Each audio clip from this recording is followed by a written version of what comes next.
Welcome to another day of Bhagavad Gita Sadhana as we contemplate what's your path in life and in yoga. We're going to wrap up our look at chapter 10 with one of my very favorite verses. It's the final verse of chapter 10. And I'll be chanting along, you can chant along. I'll be chanting with the book and the poetic version on the left side, as opposed to the more literal translation on the right side. You may listen, absorb, or if you have the book, chant along. Krishna says, "But what use is all this knowledge to you, O Arjuna?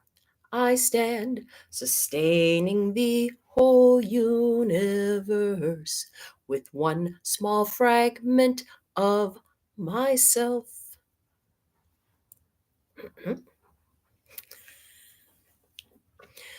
My voice appears to be changing. But that kind of goes right with the theme. So yesterday we talked about how Krishna is listing all these qualities of himself. And a little bit further back in time, we talked about chapter 7, the idea of theoretical knowledge versus experiential knowledge. And what Krishna is saying to Arjuna here is, so what use is all this theoretical knowledge I've been giving you if you're not going to apply it? And I'm applying it by sustaining the universe with a small fragment of myself. Now, how that works for us and how this can really be a great yoga path for so many of us is to examine with what small fragment of ourselves we are supporting our universe. So, for example, I just chanted for you, and I could go into all the ideas I have about myself that somewhat sustain my personality and sustain the world. Like, oh, I have to be perfect. I'm not perfect. My voice went up at the end. So for the rest of the day, am I going to think about that? Or am I going to think about the fact that, oh my gosh, I'm getting up to do this every morning? You know, oh, I think I might be benefiting some people. Oh, it's a wonderful opportunity to commune with nature.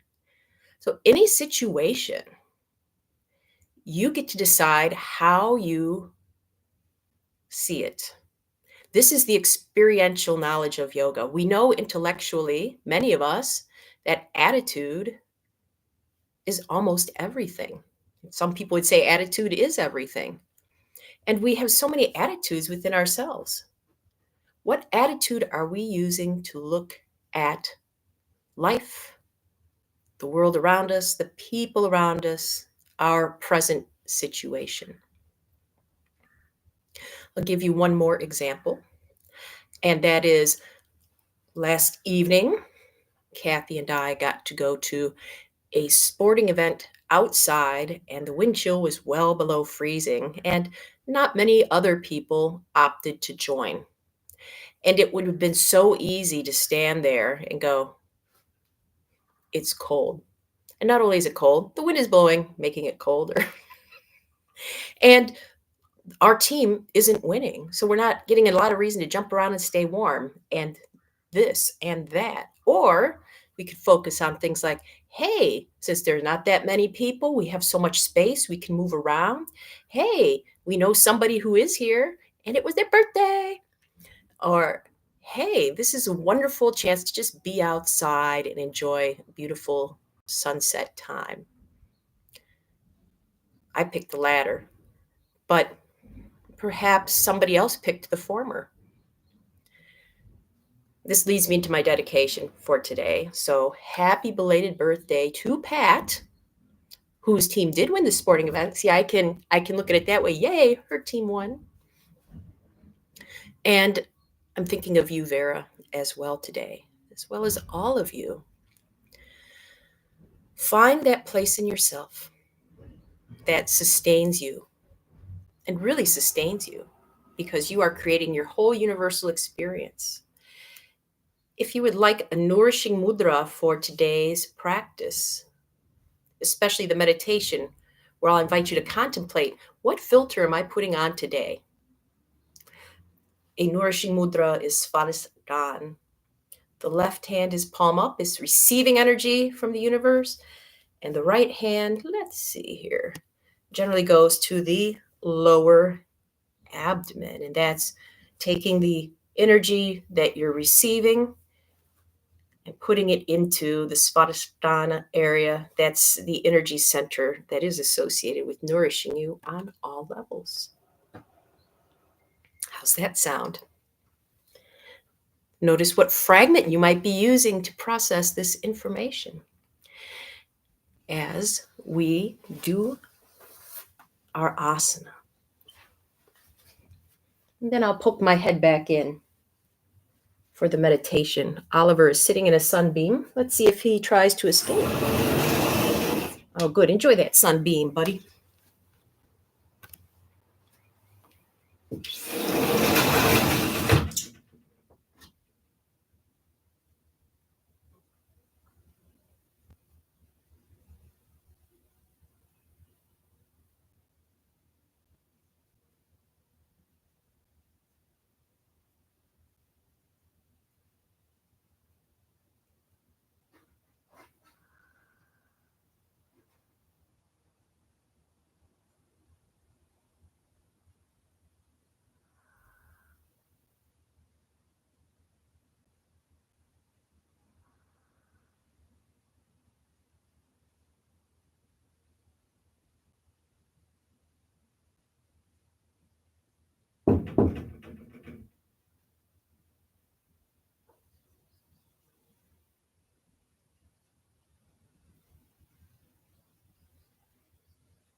Ooh, speaking of a sunbeam, shall we meditate? Contemplate the fragment that you want to use to view your universe today.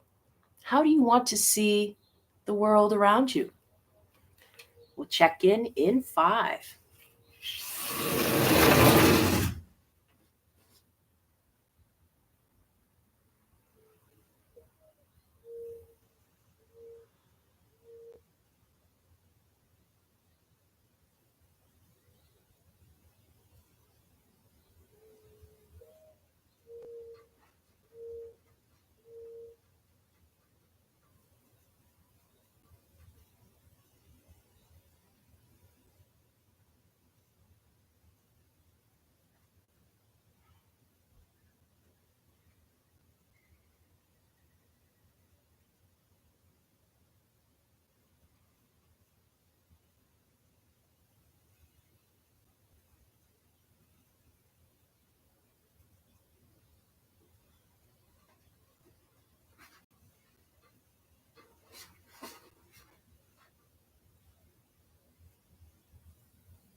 Welcome back.